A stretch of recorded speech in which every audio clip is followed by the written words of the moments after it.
Welcome to Get Sleepy, where we listen, we relax, and we get sleepy. I'm your host, Thomas. Thanks so much for joining me at the start of a new week. Tonight kicks off a very special 3-part series that you'll be able to hear each Monday over the next few weeks. Of all the classic fairy tales, Cinderella may be one of the oldest. Thousands of tales have been linked to its basic storyline around the world, with the oldest possibly dating back to a Greek version, recorded sometime between 7 BCE and 23 CE. The most common European versions of the story were those recorded by Charles Perrault and the Brothers Grimm, and our sleepy retelling refers to those stories, but with more detail. We hope you'll enjoy this magical reimagining of the classic tale. Like I said, this is the first of 3 parts in this series, but don't worry if you fall asleep. You can always come back and pick up where you left off, and can listen to this lovely story as many times as you'd like. It was written by Alicia Steffen, and I'll be reading it to you. So, let's prepare to relax with our classic tale by getting cozy and settled in bed. If you need to adjust your position at all to feel more comfortable, go ahead and do so now. And once you're ready, start tuning in to the flow of your breath. Gently feel it as the air moves in through the nostrils, filling your lungs with nourishing oxygen.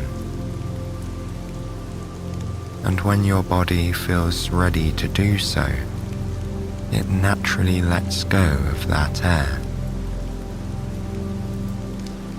Enjoy the relaxing sensation as it flows back out.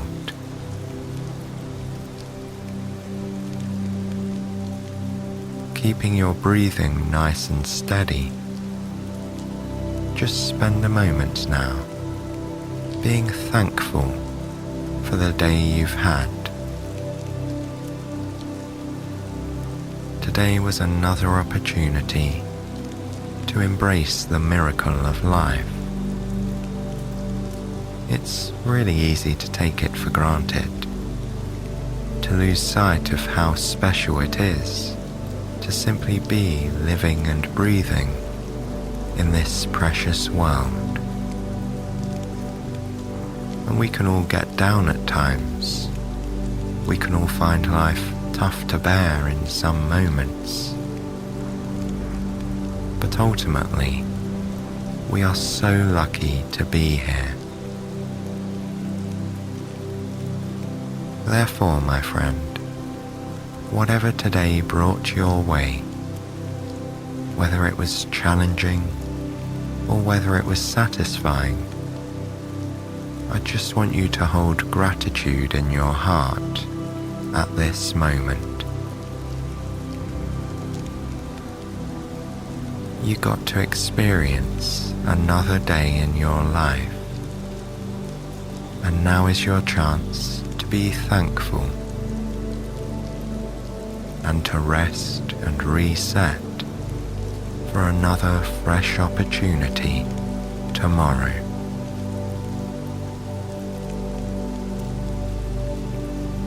Now, we're ready for our story. So picture an old house in the countryside, somewhere far away and long ago. It's a quiet place with lush gardens and nothing terribly remarkable seems to happen there. But that is all about to change. This is where our story begins.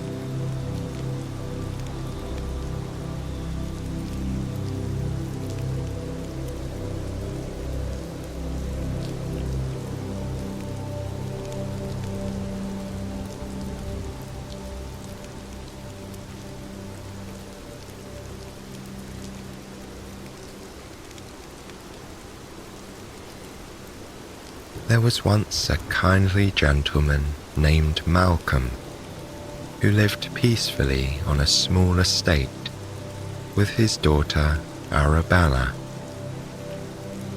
The child's mother had passed away when the girl was very little, so although the man had many lovely memories of his wife, his daughter knew her only from his stories. Ah, she was beautiful and intelligent, he would tell little Arabella. All the other fellows in town wished for her hand, and I was the lucky one who won her heart, he would reminisce. The little girl loved hearing about her mother because it made her feel like she knew her, even though she was not there to see Arabella grow up.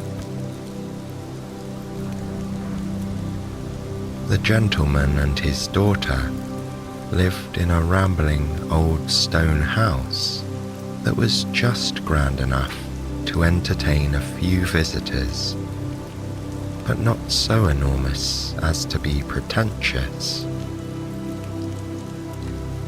Arabella loved the mansion and its gardens.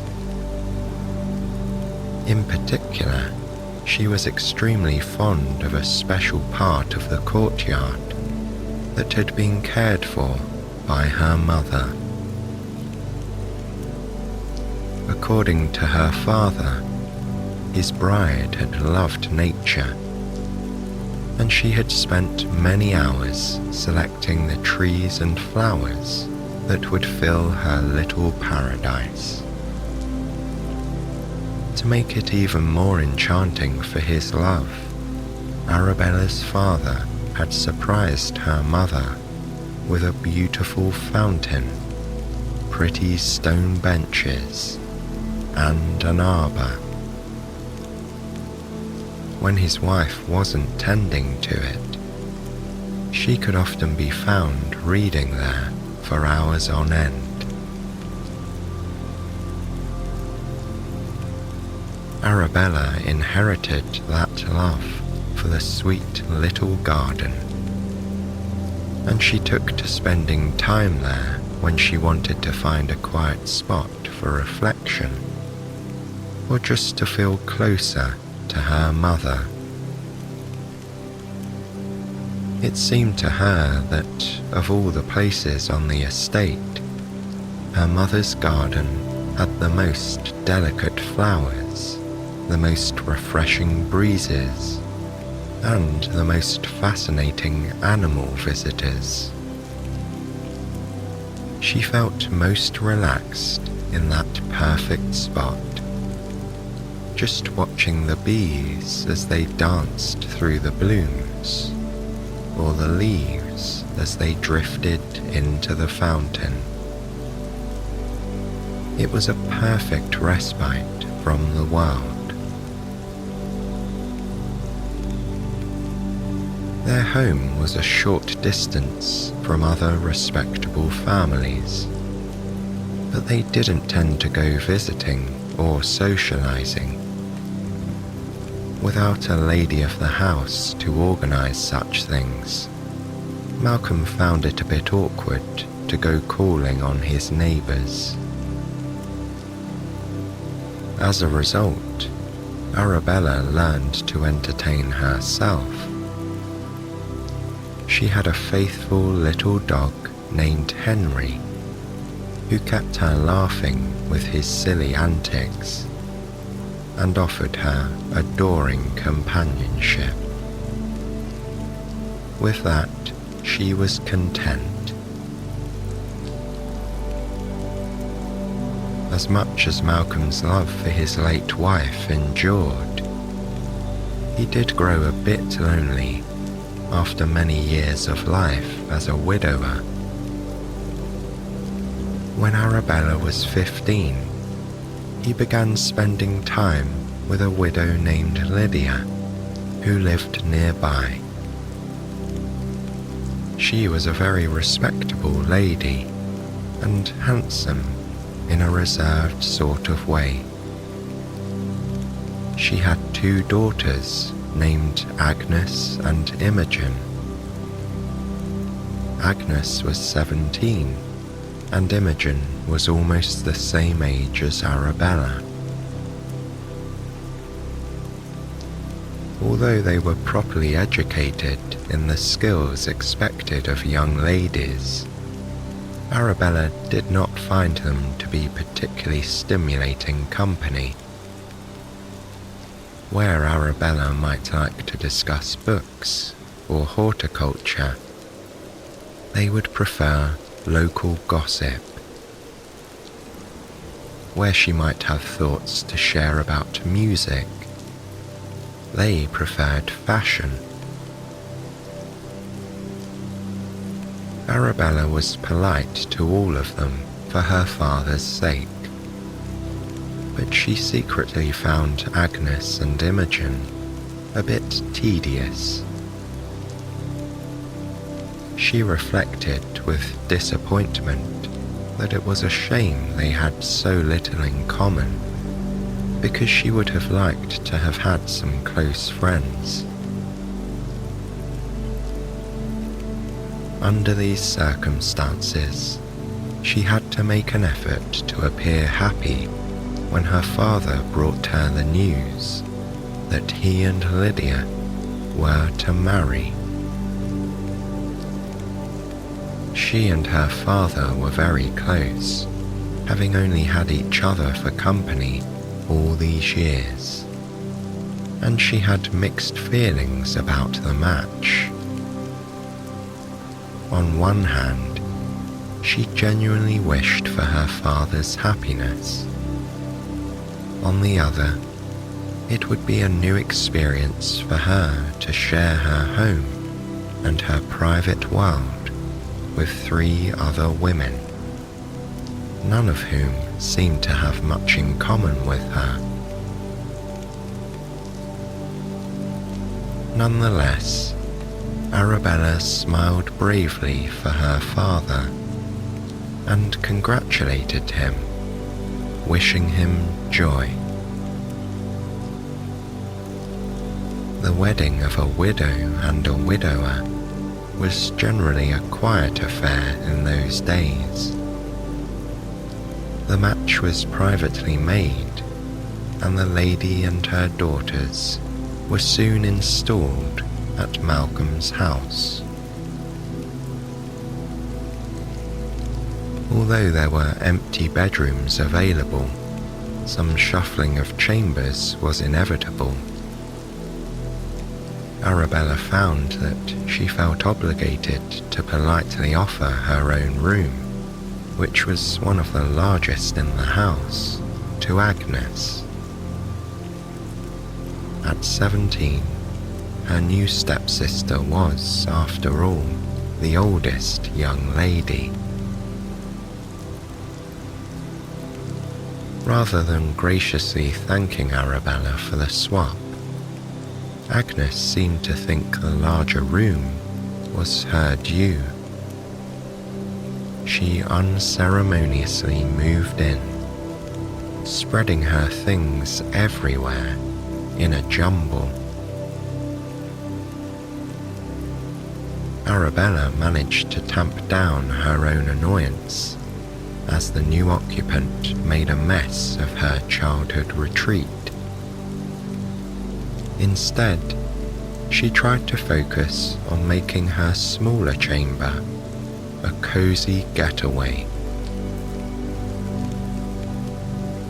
While it wasn't the grandest space in the house, it had a charming window seat that overlooked her mother's garden, and the furnishings were pretty, having been chosen by her mother long ago. Meanwhile, Imogen moved into a similar room across the hall. Arabella caught glimpses through the open door and noted that she was as careless with her things as her sister was. Dresses, shoes, and jewelry were simply piled about, although there was a notable absence of any books. Imogen showed little interest in getting to know her new stepsister, or in sharing any confidences with her. The two girls kept to themselves, Arabella in her tidy room with her neat array of clothing and books, and Imogen in her own chaotic chamber, where she seemed to spend most of her time trying new hairstyles and fussing with her outfits. The addition of 3 demanding new ladies stretched Malcolm's resources.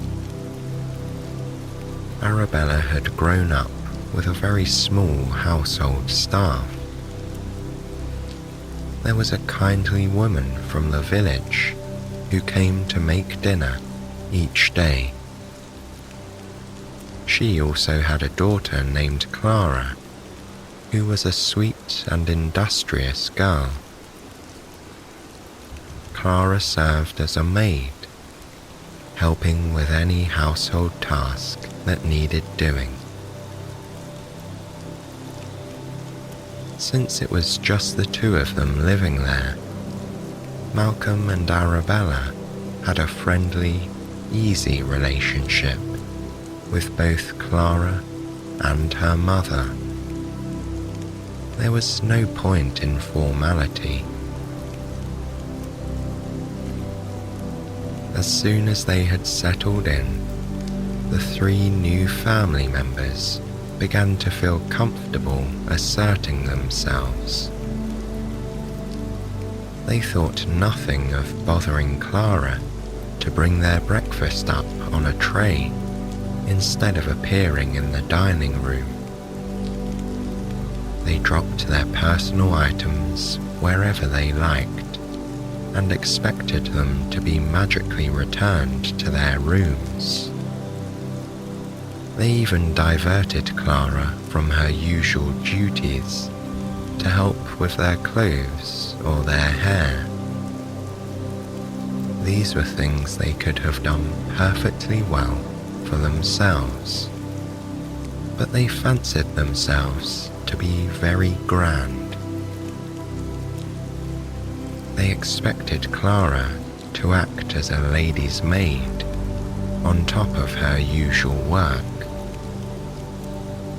Although she was a hard-working girl, she was not trained in the ways of hairstyling, nor was she an expert seamstress. Arabella tried to surreptitiously pitch in, lending a hand with any particularly tricky sewing and handling chores Clara couldn't complete. But Lydia was soon complaining to Malcolm that her daughters needed a proper maid who could make them look their best. After all, they would soon be ready to find husbands. In truth, Malcolm didn't understand why she was making such a fuss. He and his daughter had done just fine by themselves. Arabella had never seemed to need a special lady's maid, and he thought she always looked wonderful. Nonetheless, he wished to make his new bride happy. He promised her that he would make inquiries on his next business trip, hoping to bring an experienced maid from the city. This appeased Lydia to some extent, but she began badgering him to plan his next trip soon. After all, she said petulantly, she couldn't be expected to continue depending on that girl from the village to keep the ladies of the house looking up to standard.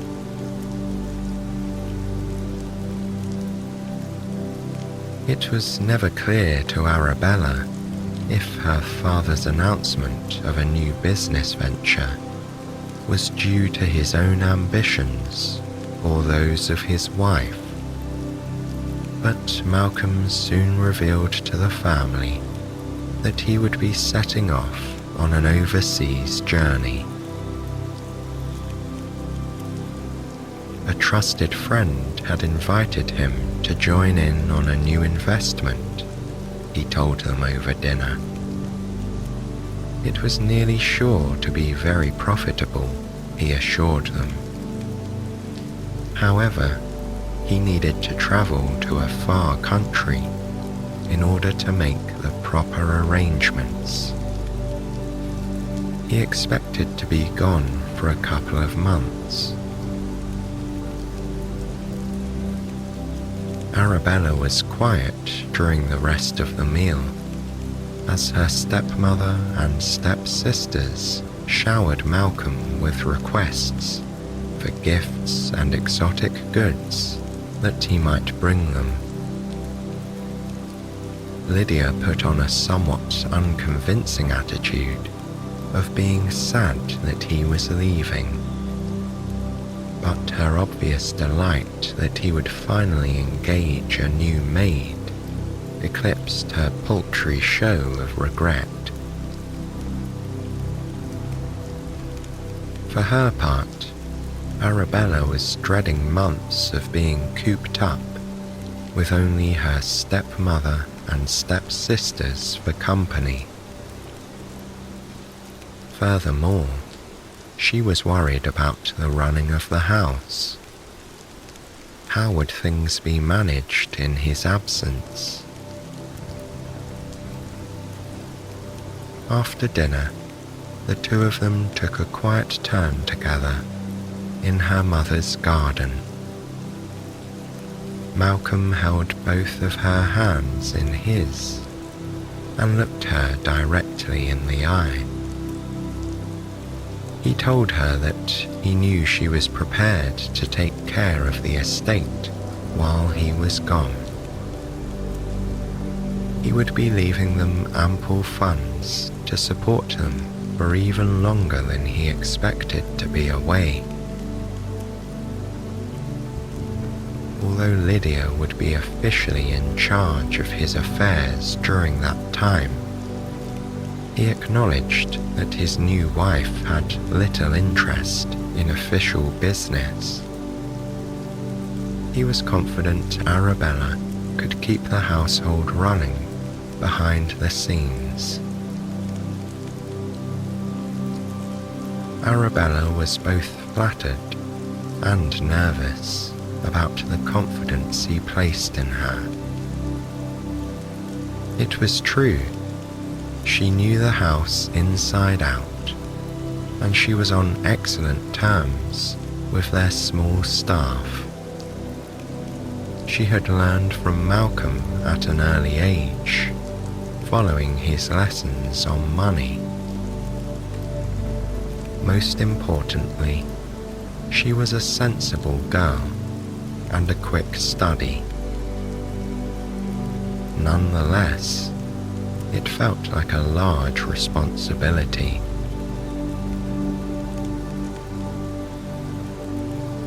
The day of his departure came all too soon. As if in sympathy with his daughter's feelings, the early spring skies were dark and rainy. While a carriage waited, the women of the household stood on the front stairs, holding up shawls to shelter from the rain. After a somewhat formal farewell, Lydia turned brusquely and went inside. Agnes and Imogen rushed after her with relief, but Arabella hugged her father close, clinging to him as if she could stop him from going. He patted her on the back, reassuring her that all would be well, and she bravely released him. Standing up straight, heedless of the soaking downpour, she smiled. "Not to worry," she told him. "I'll take care of everything until you return." His face showed his love for her as he waved goodbye and climbed into the hired carriage. Then she watched it until it was no more than a small dot on the road.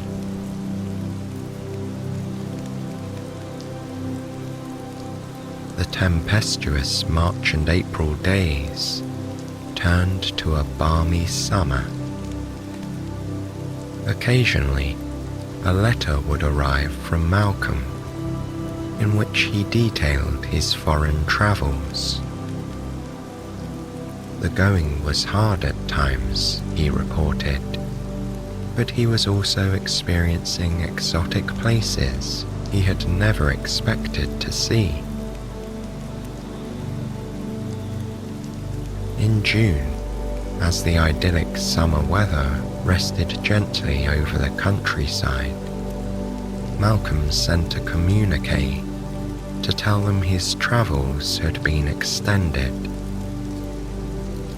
He apologized greatly, but promised it would be worth the trouble, and he enclosed funds to keep the household running for another 2 months. The new influx of money was a huge relief to Arabella, who'd been nervously watching the last of the household budget disappear. To her consternation, however, Lydia seized upon the funds immediately, stating imperiously that Agnes and Imogen desperately needed new clothes. Although the family was located outside of town, there was still a social season to consider, and Agnes was ready to be out in society, she said. Arabella was hesitant to argue with Lydia, but she felt she must speak up. She politely suggested that there were some urgent household concerns that must be dealt with first. The servants needed to be paid, and the larder was growing rather empty. A man from the village was needed to come and tend to some repairs. Would it not be wiser, she said, to take care of those items first? Lydia's reaction to her stepdaughter's boldness was angry and swift. She icily informed Arabella that she would spend the money as she saw fit, and that a 15-year-old girl would not school her in how to run a proper household. Further, She advised that if Arabella was so concerned about the cost of the staff, they should let Clara go, and Arabella could take over her duties. At this, Agnes and Imogen dissolved into fits of laughter. "Why don't you start by cleaning the fireplace in my room?" Imogen said, with a spiteful edge to her voice. "What a good idea," Agnes responded haughtily. "I know, we could just call her Cinderella." Both of her stepsisters found this very funny and happily began to speculate about what other jobs their Cinderella could do. Arabella left the room without another word. She rushed down the hall and retreated to her bedroom with her faithful little dog Henry on her heels. Once there, she threw herself into the window seat and leaned her head against the glass, staring at her mother's garden. How very unfair it all was, she said tearfully to Henry, who cocked his head to the side sympathetically. Why couldn't Mother still be here? Why did Father have to go off on this long trip? She sat there, stroking his soft fur and watching the twilight gradually fall outside. Eventually, she drifted off to sleep.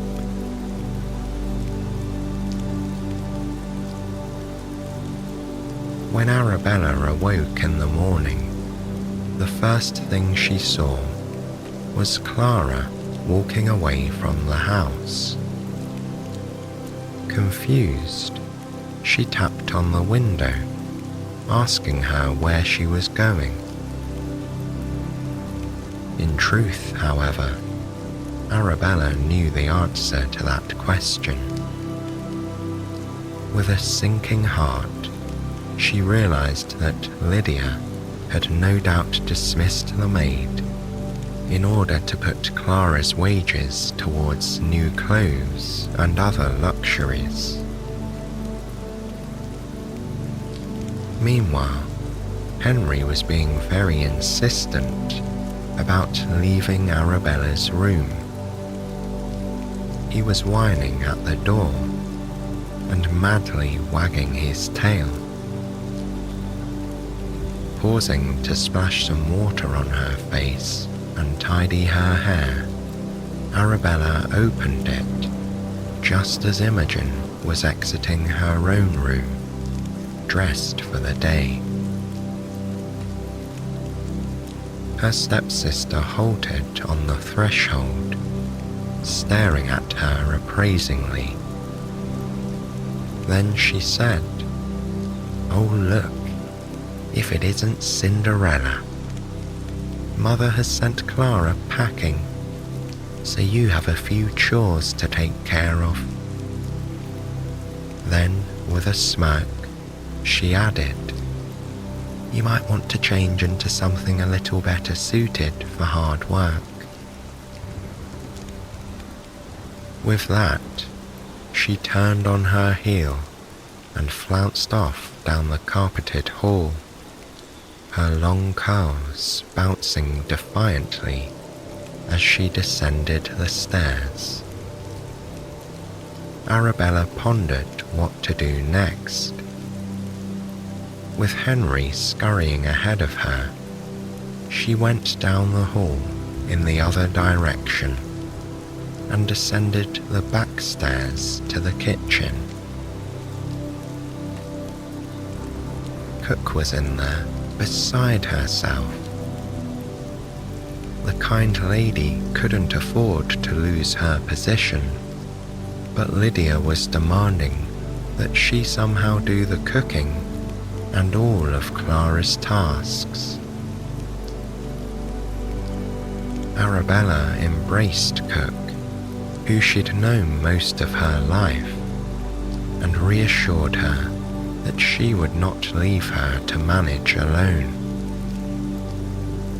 Resolutely taking Clara's apron from a hook on the back of the door, she tied it on and asked the older woman where she should start.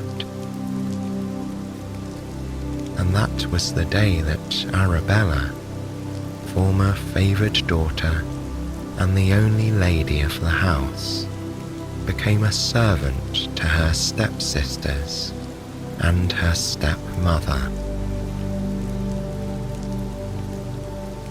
"Cinderella," they would call out. "Light my fire, wash my clothes, iron my petticoat." At first, Agnes and Imogen did this with slight hesitation, as if they were aware of how wrong it was to treat her this way. After seeing that their mother was doing the same, however, their demands quickly increased. In fact, they did fewer things for themselves than they ever had before, as if to purposely overload poor Cinderella with an impossible amount of work.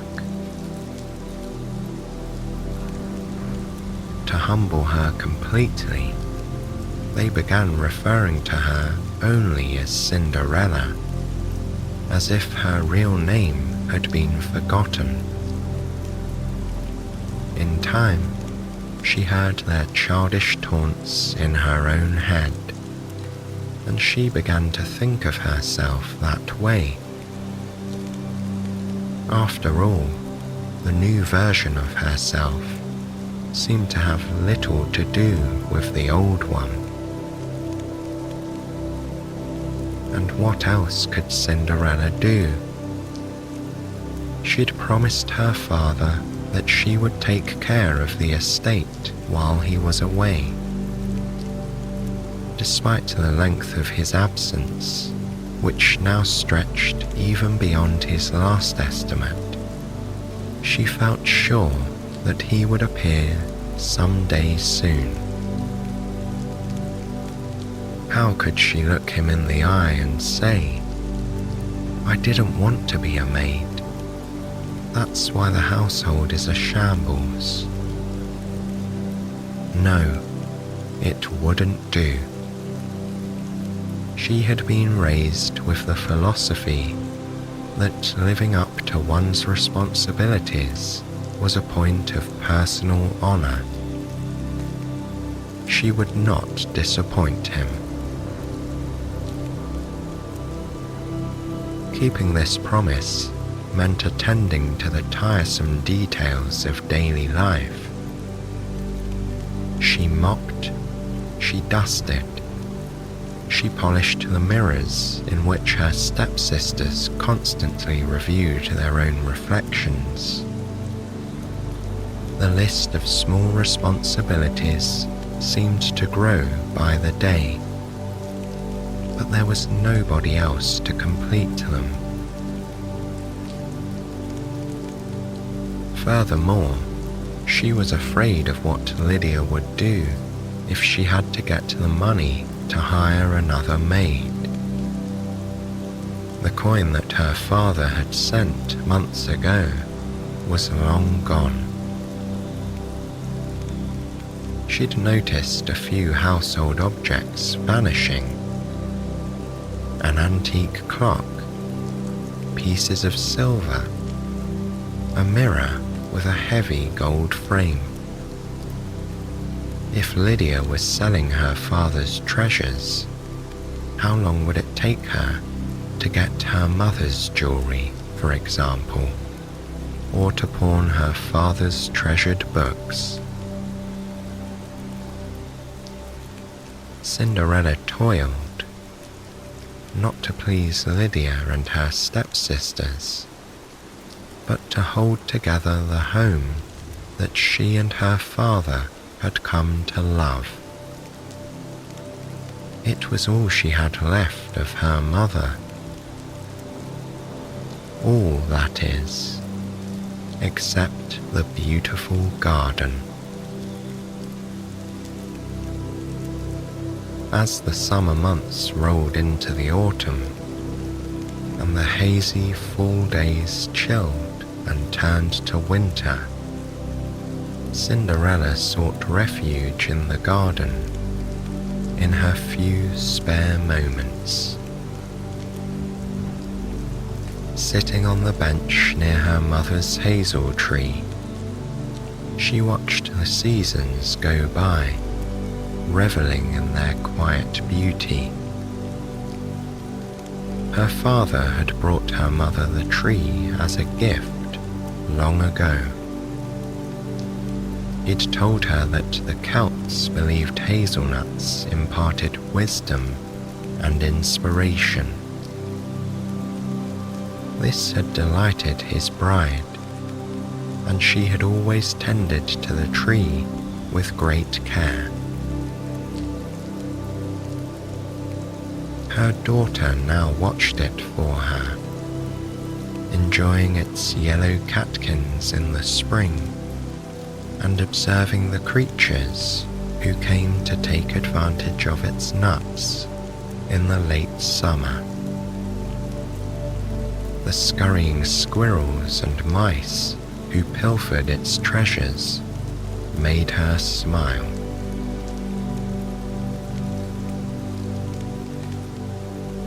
The months slipped by, turning to years, and Malcolm did not send word, nor did he return.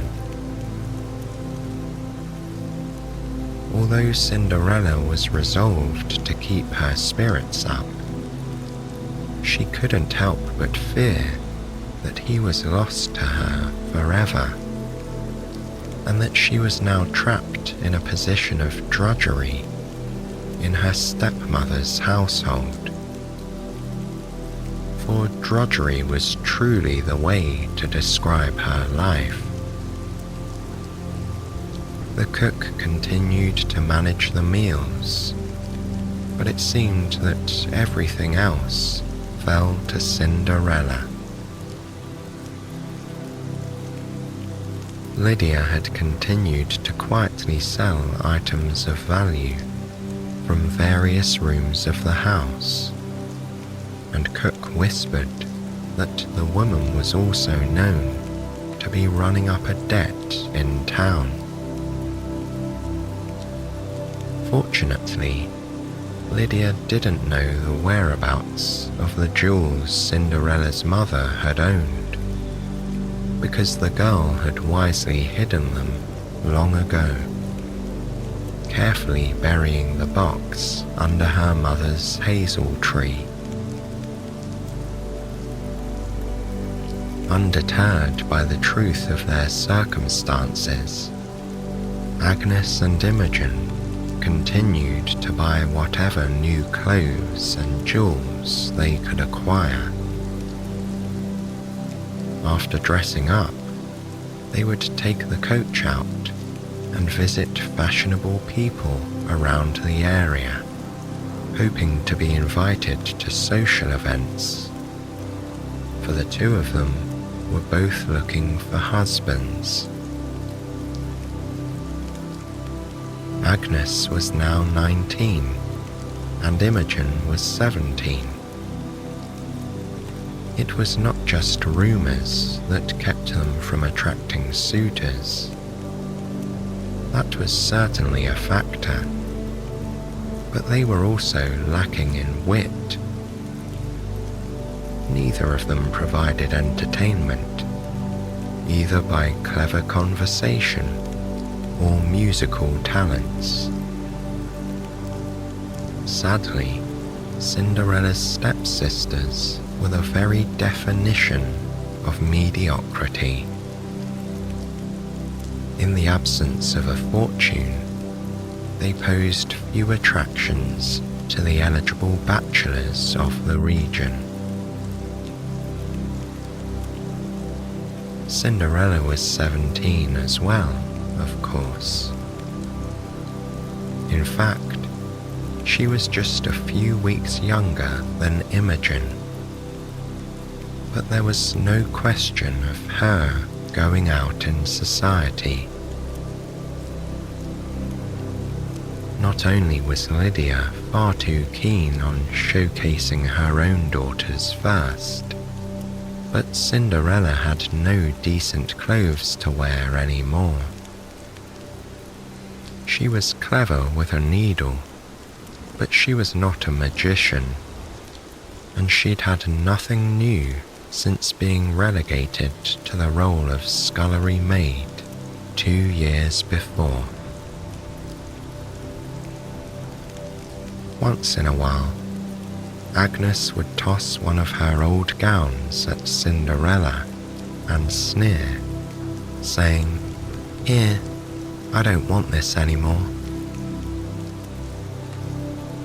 In those cases, the girl would alter the dress to fit her, making it suitable for everyday wear.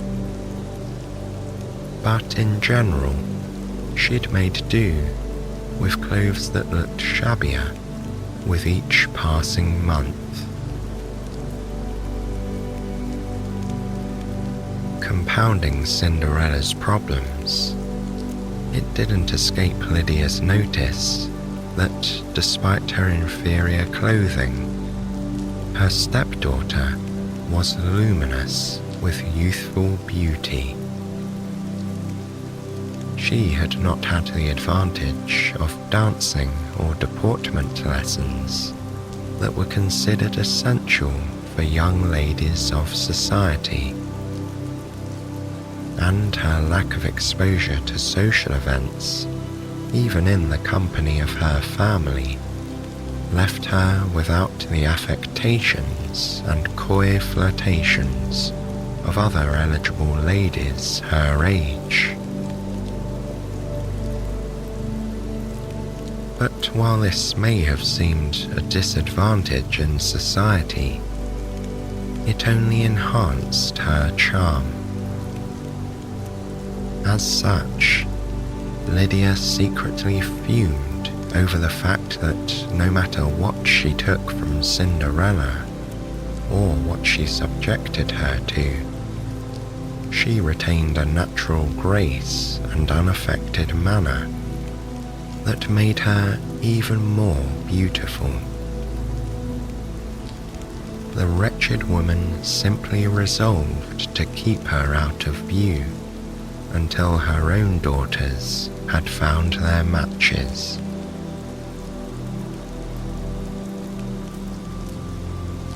Finally, one autumn day, some news arrived that gave Lydia and her daughters great excitement. It seemed that the king and queen were to be spending the next few months at one of their country palaces, not far away. This was an unusual turn of events. Although the royal family had fine houses throughout the country, many of them were rarely visited. Apparently, they were going on progress through the kingdom because their oldest son was coming of age. Since he would one day be king, his parents had resolved to introduce him to his lands and the aristocrats who occupied them. Every mother of a debutante was filled with excitement, because it was well known that the handsome young prince was of an age to find a bride, and that his parents hoped he would marry a well-heeled young lady from within the kingdom. When the royal family arrived, they would surely throw a ball. And this meant that every dressmaker for miles around was about to become extremely busy, making finery for the daughters of the region's most established families. There was, of course, one small wrinkle for Lydia. There was simply no money left for clothes. Within an hour of hearing of the prince's visit, she and her daughters were ransacking the house. Lydia had been searching periodically for the jewels that had once belonged to Malcolm's first wife. Her desire to dress her daughters in finery overcame her last shred of decency. She threw open her stepdaughter's bedroom door, demanding to know what she and Malcolm had done with the missing valuables. Cinderella was honest to a fault, and not one to lie. But this intrusion by her stepmother was too much for her. Lifting her chin with as much courage and defiance as she could muster, she quietly answered that she didn't know what Lydia was talking about. She said she hadn't seen her mother's jewels in many years, and suggested that perhaps Malcolm had put them somewhere for safekeeping, or sold them long ago. Knowing that the girl was probably not telling her the truth, Lydia ordered her to return to the kitchen and pointed to the hallway. Cinderella swept by and didn't look back as Lydia and her daughters began carelessly searching her room from top to bottom. As she descended the back stairs, Cinderella smiled to herself just a little. They would never find the precious jewels she had hidden safely in her mother's garden. Unable to uncover the missing rings and necklaces, Lydia confiscated the key to Cinderella's bedroom door. Then Lydia decimated Malcolm's precious library. A full stack of his most beloved and valuable books disappeared. In their place, a dressmaker arrived with bolts of beautiful fabric to measure Agnes and Imogen for their new evening wear. The parlour became buried in silks and crinolines, and excited conversation could be heard drifting down the hall as Lydia selected a colour and a style to dress up each of her daughters. As the cook commented, it was Lydia's intention to transform her two moths into butterflies. Her tone suggested that she did not expect it to work. Like making a silk purse out of a pig's ear, she muttered. As she watched her stepmothers and stepsisters, Cinderella couldn't help but wish that she too could attend a ball and meet a prince. And the season appeared to reflect her wistfulness. the crisp and lovely days of autumn blew away with a final windstorm, and the skies were sullen and grey. As everyone expected, an invitation to a late autumn ball at the palace soon arrived by messenger. Lydia opened the envelope and read the card aloud, with Agnes and Imogen gawking over her shoulder and bouncing with excitement. Cinderella heard it all from the hearth, where she was once again cleaning the fireplace. The King and Queen hereby request the pleasure of your company at a royal ball, Lydia read. The rest of the details of the invitation were drowned out by silly giggling from her stepsisters. But Cinderella gathered that the occasion was happening soon, and that the ladies of the house would be attending without her. There was, however, little she could do about the situation. On the day of the ball, Lydia and her stepsisters were closeted in their chambers, taking hours to dress their hair and apply their makeup. Meanwhile, Cinderella was on her feet all day, pressing gowns, starching crinolines, and generally assisting with anything a lady's maid might have done. Her talent with needlework did her no favours. Any small repair or adjustment her sisters needed became her problem,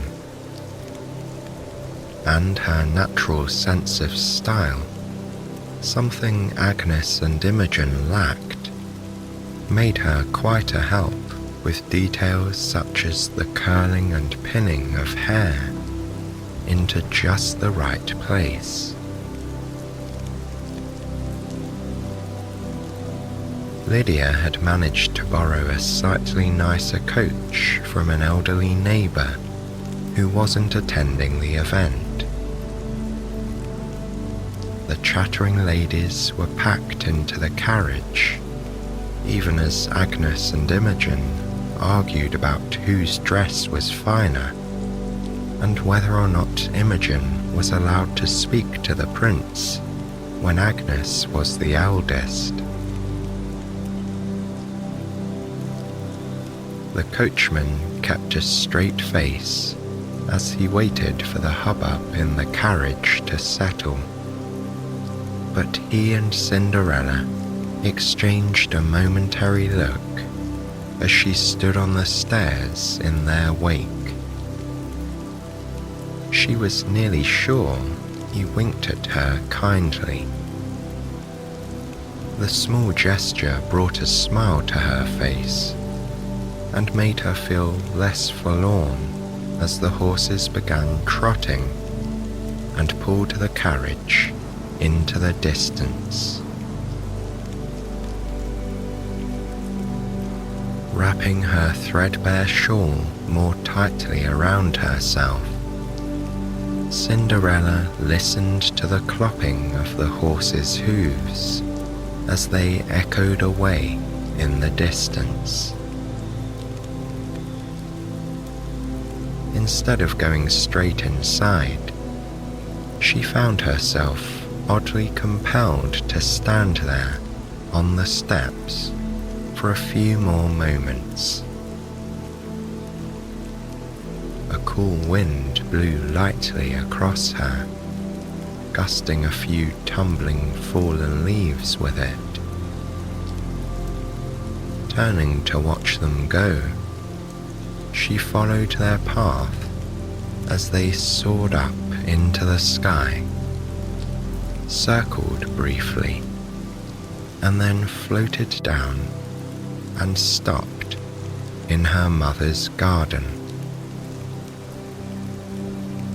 Yes, she thought, that's where I'll go and sit for a moment.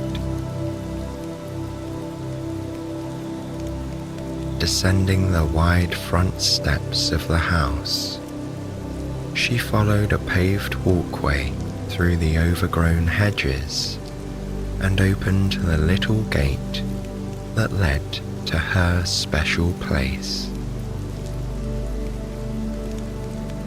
Although the little pond was freezing over and the branches of the hazel tree were bare, she gingerly sat on the edge of the cold stone bench. At that moment, her sweet little dog Henry came trotting into the garden. Cook had let him out of the kitchen to find her. Cinderella smiled wistfully at Henry and whispered loving words to him. He wagged his tail eagerly and then sat down by her feet, content to be with her despite the chill.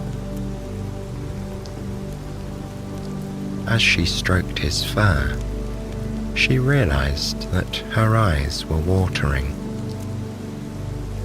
She missed her father so badly, and she was slowly losing hope that she'd see him again.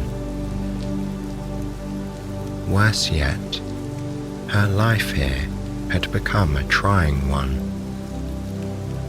What prospects did she have now? Who would care for her? With the cook and Henry as her only real friends, she didn't feel that her future was very bright. And in the short term, her young heart was broken over missing the ball. She smiled through her tears and said to Henry, "I don't suppose you can conjure up a dress for me? Something pretty and new?" Henry cocked his head to the side as if he understood her. And then something odd happened. Henry started whining and looking at something behind her, over her shoulder. And before she could react, his face was bathed in a warm glow, and his whining had turned to a happy bark. Twisting to see what had caught his attention, Cinderella laid eyes on the most amazing sight she had ever seen.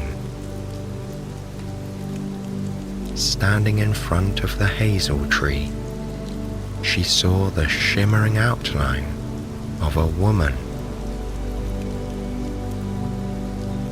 The apparition was neither old nor young, but rather somewhere in the middle.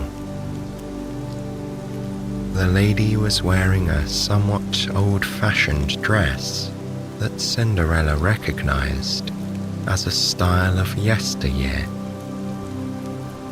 It was very elegant though, and it floated around her in an ethereal mist.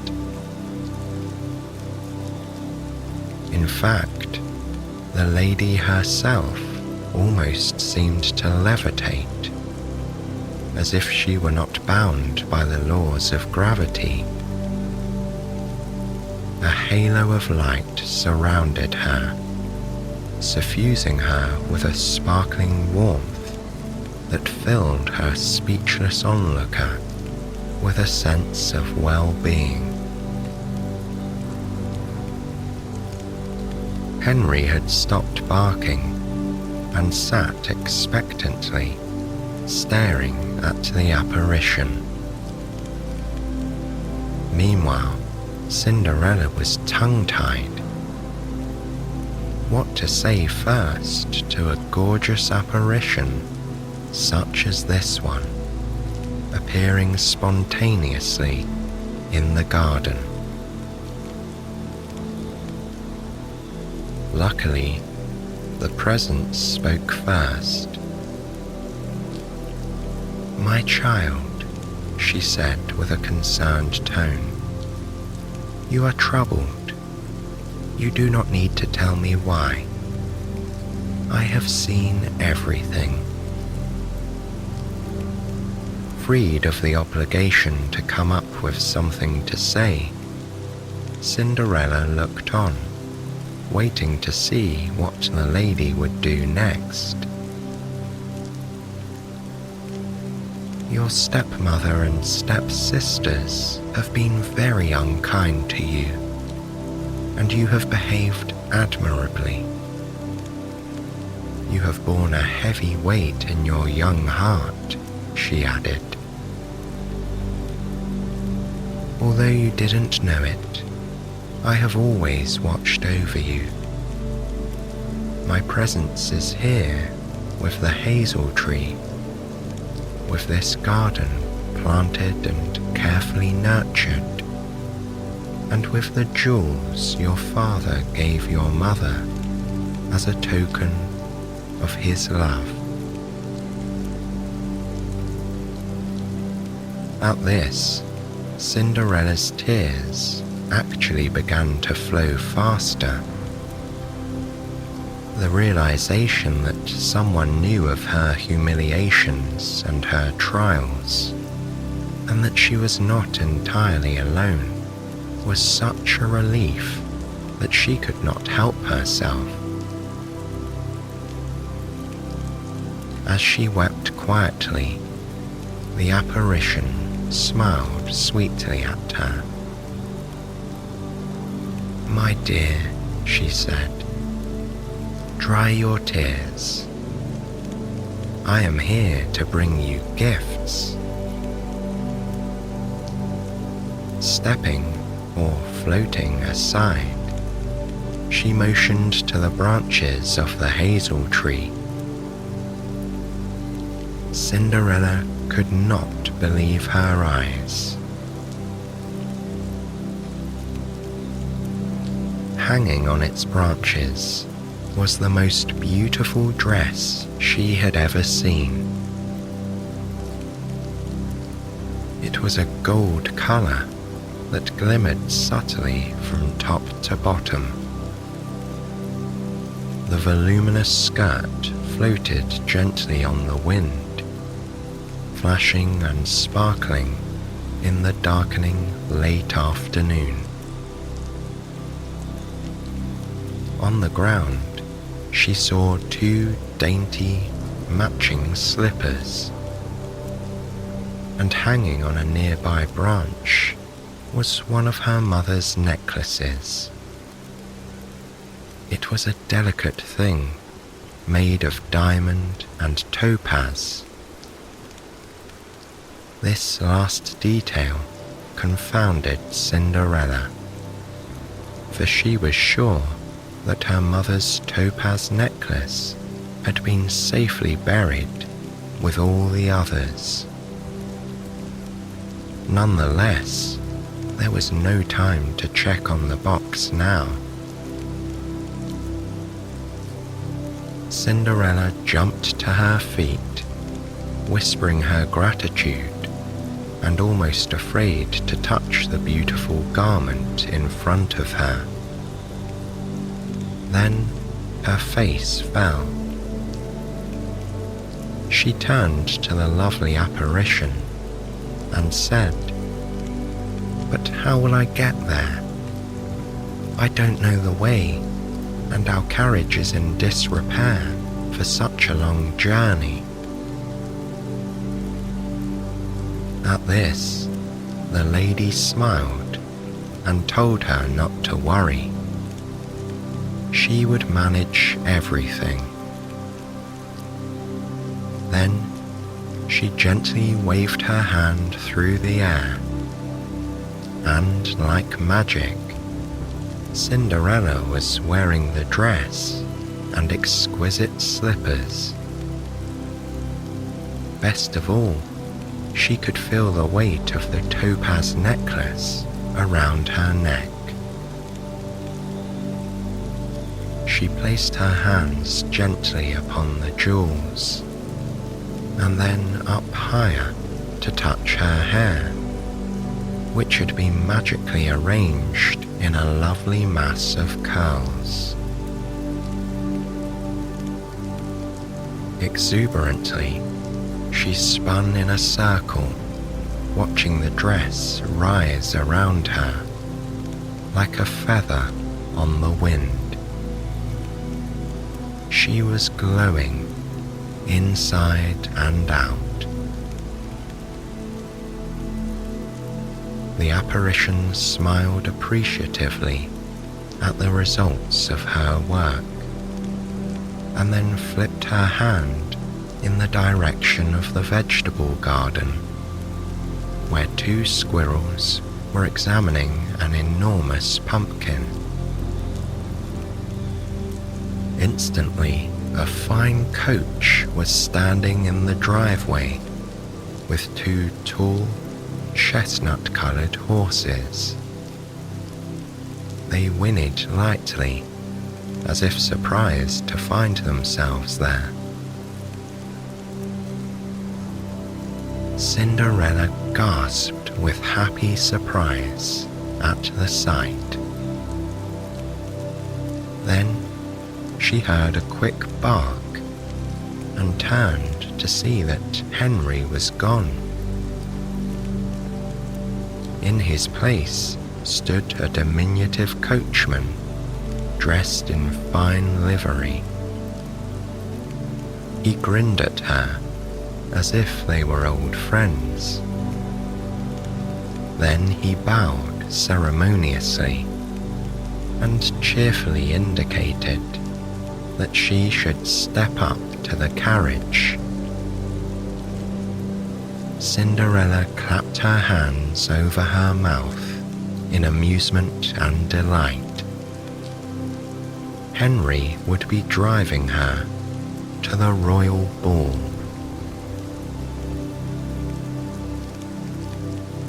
Spinning around to face her benefactress once again, she thanked the lady effusively, asking how she could ever repay her.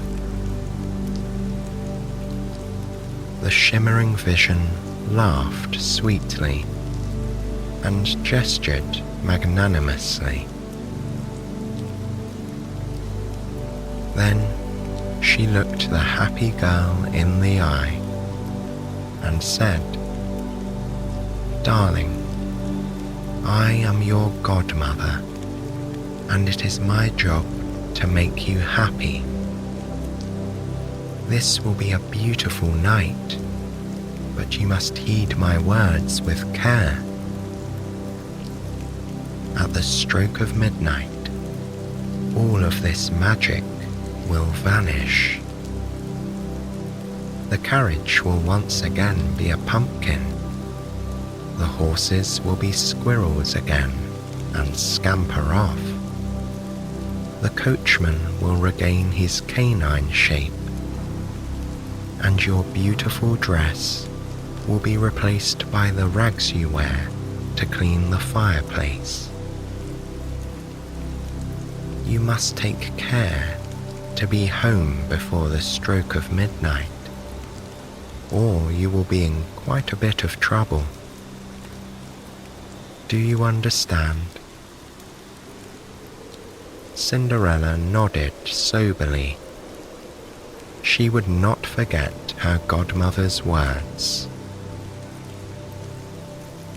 And so, her adventure began.